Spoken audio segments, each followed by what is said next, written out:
What's poppin', Rob Television? Welcome back to another reaction with your boy. As you can see by the title, man.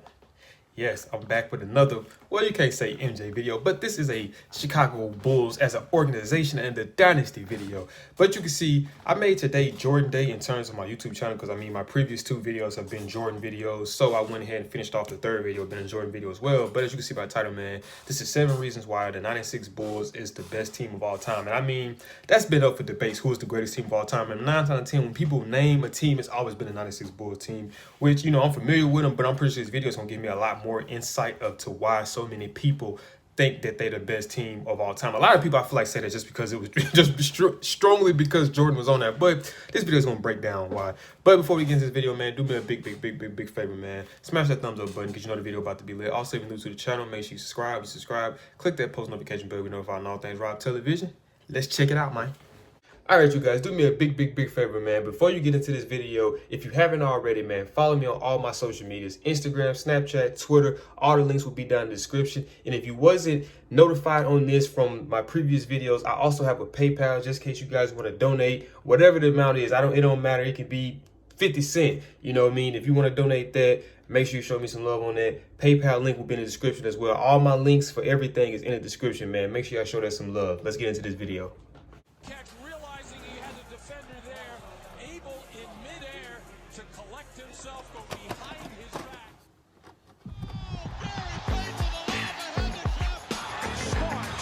Hey guys, this is Dominique Wilkins. Hey, this is Sean Kemp. This is Gary Payton. Hey, this is Pau Gasol. NBA fans, what's up? This is Vince Carter here. Hey, what's up? This is Matt Barnes. If you're an old school NBA fan like I am, make sure you check out the Basketball Time Machine with my man Sean David.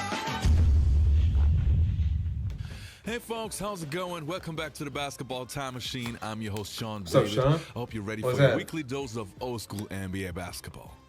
Now in today's episode, I want to Yes, talk sir, about yes, sir. the 1996 Chicago Bulls and give you 7 reasons why I think that they are the best team that ever existed on this planet. But before we dive into that, I want to ask you guys for a small favor. If you're new to the show, please subscribe to the channel and also like the video if you enjoy the content. And I would say enough said. Now let's dive right into today's episode. I'm gonna switch it up. I'm gonna do it with that showing the outside showing.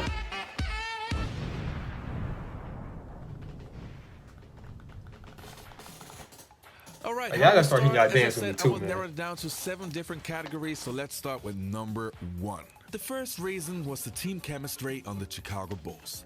Now, if you watch the Last Dance documentary, then you know that the 1996 Bulls also had their scuffles and sometimes in practice also had their incidents. Still, this is something which is totally normal in team sport. But all in all, this team was on a mission, and on the court you could really see that they had chemistry. The result was beautiful team basketball from player 1 to player 12. This team was also blessed with many great passers, if it was a Scottie Pippen or even a Luke Longley. Players with great court vision, they were perfectly suited for the triangle offense. But this is only one of the reasons why the 1996 Chicago Bulls were so great. Dennis Rodman brought a critical piece to the puzzle, as the Bulls now boasted the game's most formidable trio. Carving out a vital presence, Rodman epitomized the meaning of team player. You got it, Dennis. You got it. That's enough, man. That's enough. But what's unique about this team is that in years past, teams generally have had to take some time to gel as a group. And this year you've added Michael back to the mix, Dennis Rodman as a starter, and they came together so quickly. And the next reason was the determination of Michael Jordan. Now we all know that MJ was a highly competitive player, probably the craziest we have ever seen. But in the 1996 season, even Michael Jordan reached a new level of determination. But why was that? Well, one season prior, he got embarrassed by the Orlando Magic in the playoffs, and this made Jordan work harder than ever before. And the result was that MJ came back in the shape of his life, and to me, he was really in his prime in that year.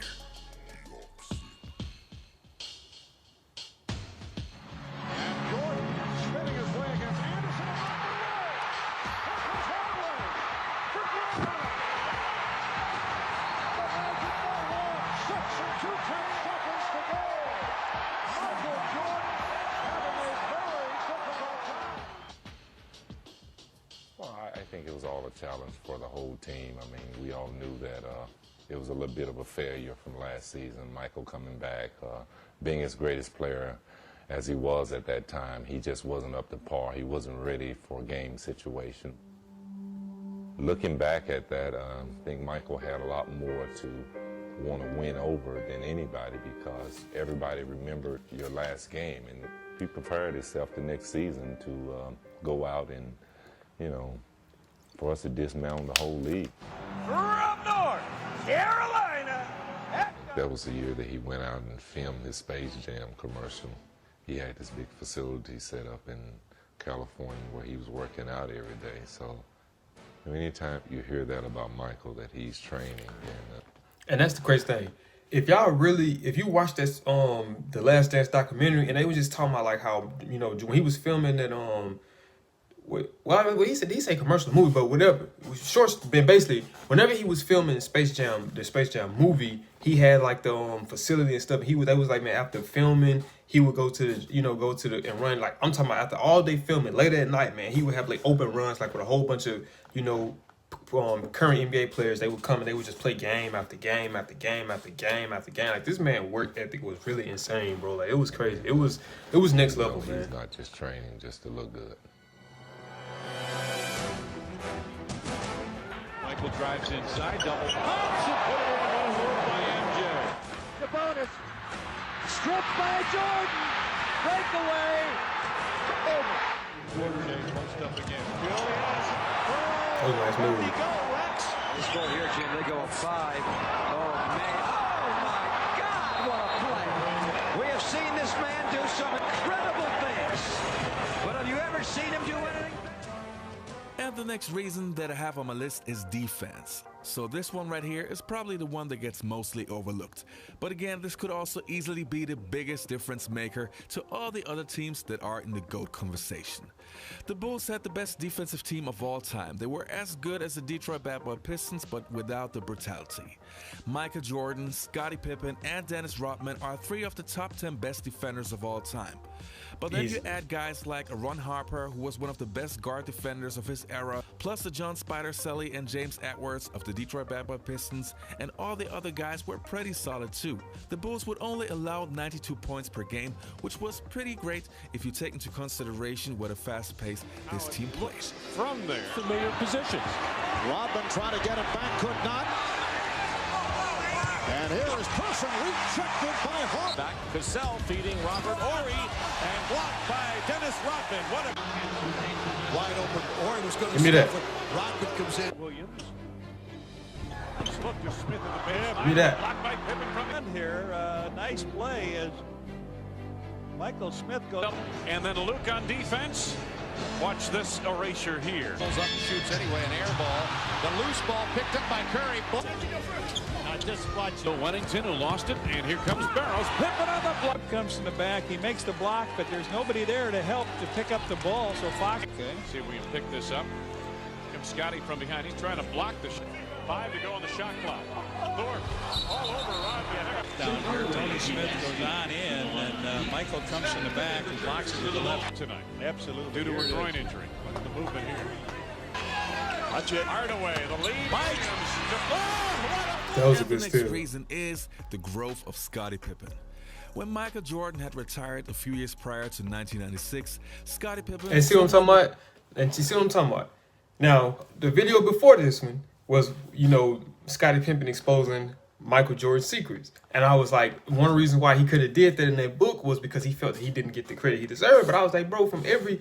It's like actual sports fan who knows sports and who knows basketball, they always big up to him, like my pops, like everybody I talked to, and even Sean David, man, come on, man. So what's the beef, man? What's the problem? Come on, Scott. I'm talking about from that past video exposing the man's secrets. Come on, Scott. He was the main guy on the Bulls team.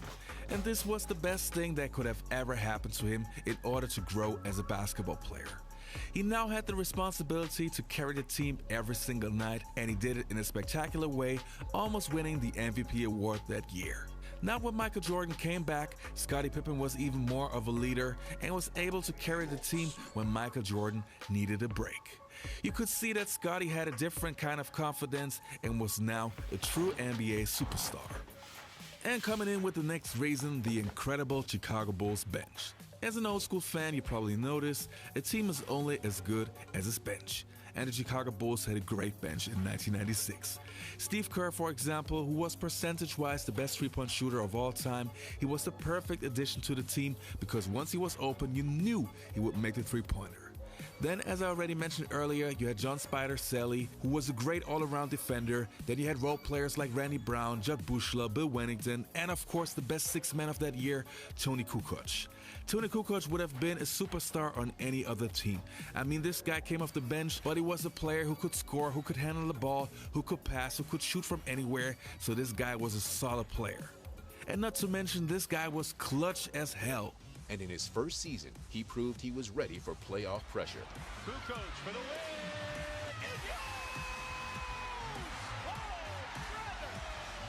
He went on to play a key role in 3 Chicago championships in 1996 through 98, while picking up a 6th Man of the Year award along the way. We don't win without Tony. No one sacrificed more than what Tony Kukoc did. Coming off the bench, he accepted it and he embraced it.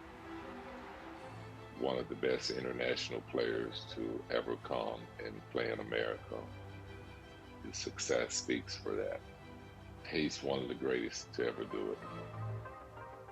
You know, I wanted to give you guys 7 reasons, but I would have so many more. The durability of that roster, so many guys playing heavy minutes and being able to play 82 games. Then the basketball IQ on this team. The defensive flexibility. You have multiple guys who can guard position 1, 2, 3. The triangle offense and so on. But now let's hear what some of the guys have to say that actually played in this era, and also some of the media guys who were around in those days. Scottie Pippen walking into the arena the other day runs into Paul Pabst from Dan Patrick's show. Yeah. Paul asks him, if your team from 96 played these Warriors, what would happen? And Scottie said, we would sweep them. The 96 Bulls would sweep the Warriors. Charles, what do you think? I disagree with Scottie. I think the Warriors would win 1 game. But it was, we walked to the game, it was like 50% chance you already won. When you walk with Michael, it's 110 chance you're going to win. The other guys are thinking, I'm not going to get embarrassed. I hope he doesn't dunk on me. Like they were in fear playing us, and that was the most amazing thing. Tough guys win in this league. Tough guys win in this league. Let me tell you something right now. You put in 23-year-old Draymond Green and 23-year-old Clay and 23-year-old Curry, and you put them in an alley with Rodman and MJ and Pippen, it ain't even close. You know, I was so happy when the Last Dance documentary came out because it's so hard to explain, especially to the younger generation, how good that team was. So if you haven't seen the Last Dance documentary, definitely check it out. And I hope I could give you some better reasons why I feel the 96 Bulls were the greatest team of all time. All right, you guys, that was it for today's episode. I hope you enjoyed the content. Don't forget to leave a like and subscribe to the channel. And I'll see you next time on the Basketball Time Machine. Once again, man, shout out to Sean Davis for providing great content for us to react to. But that is it for this video, man. If you guys did enjoy this video, man, do me a big favor, man. Smash that thumbs up button. Also, if you're new to the channel, make sure you subscribe. Click that post notification bell to be notified on all things Rob Television. I'll see y'all in the next video. I'm out this thing. Gang.